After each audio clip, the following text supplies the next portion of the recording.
Welcome to Yamini's kitchen. இப்போ பாதாம் பவுடருக்கு 1 tumbler பாதாம் எடுத்துருக்கிறேன். 1.5 டம்ளர் சர்க்கரை காமிக்கிறதுக்காக டம்ளரில் வச்சுருக்கேன். இங்கே பாருங்கள், குங்குமப்பூ, மஞ்சள், ஏலக்காய், சுக்கு இது வச்சு தாங்க பாதாம் பவுட்ரு பண்ண போகிறோம். ரொம்ப ஈஸி தான் இது பண்ணுறதுக்கு.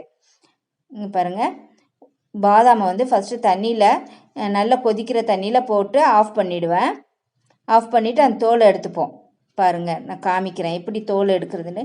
ஆறின வாட்டி அந்த தோலை அப்படியே உரிச்சிங்கனாவே சல்லுன்னு வந்துடும், ரொம்ப ஈஸியாக வந்துடும். தோலை எடுத்து தனியாக வச்சுருக்கோம். பாருங்கள், அம்மா காமிக்கிறாங்க எவ்வளோ ஈஸியாக வந்துடுச்சு பார்த்தீங்களா.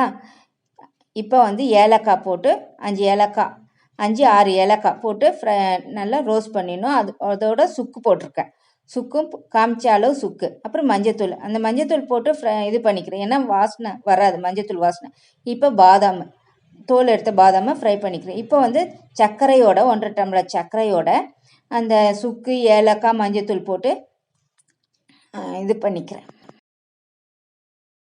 பவுட்ரு பண்ணிக்கிறேன். அப்போ தான் ஈஸியாக இதாகும், பவுட்ரு ஆகும். இப்போ பார்த்தீங்கன்னா பாதாம் போட்டு பாதாம் வந்து தனியாக பவுட்ரு பண்ணணும். இது நொரன்னு வரும், பரவாயில்ல.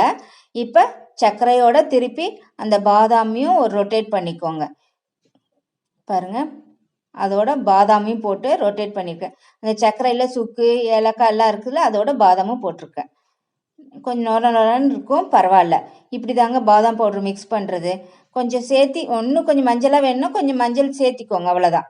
கலர் சேர்த்த வேண்டாங்க, நல்லது இல்லை, சரிங்களா. இப்போ இந்த ஒரு பாட்டிலில் ஸ்டோர் பண்ணி வச்சுக்கோங்க.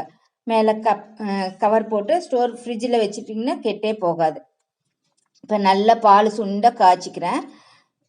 பாருங்கள், டம்ளரில் பாதாம் போட்டிருக்கேன், பாதாம் பவுட்ரு. அதோட குங்குமப்பூ, நான் 4-5 குங்குமப்பூ அது மேலே போட்டுட்டு பாருங்கள். இப்போ பால் ஊற்றினோம்னா, நல்லா சுண்ட காய்ச்சின பால் ஊற்றினோம்னா நல்லா மிக்ஸ் பண்ணிக்கலாம். அதோட இன்னும் பிஸ்தா, திருப்பி குங்குமப்பூ போட்டு அழகாக கார்னிஷ் பண்ணிக்கலாம். பார்த்தீங்களா எவ்வளோ அழகாக இருக்குது. இப்படி தாங்க பாதாம் பவுடர் மிக்ஸ் பண்ணிக்கிறாங்க, சரிங்களா. உங்களுக்கு பிடிச்சிருந்தா ஷேர் பண்ணுங்கள். எவ்வளோ நல்லா இருக்கு பாருங்கள், டேஸ்டியாகவும் இருக்கும். உங்களுக்கு சர்க்கரை வேணுன்னா இன்னும் கொஞ்சம் ஆட் பண்ணிக்கோங்க. பிடிச்சிருந்தா ஷேர் பண்ணுங்கள்.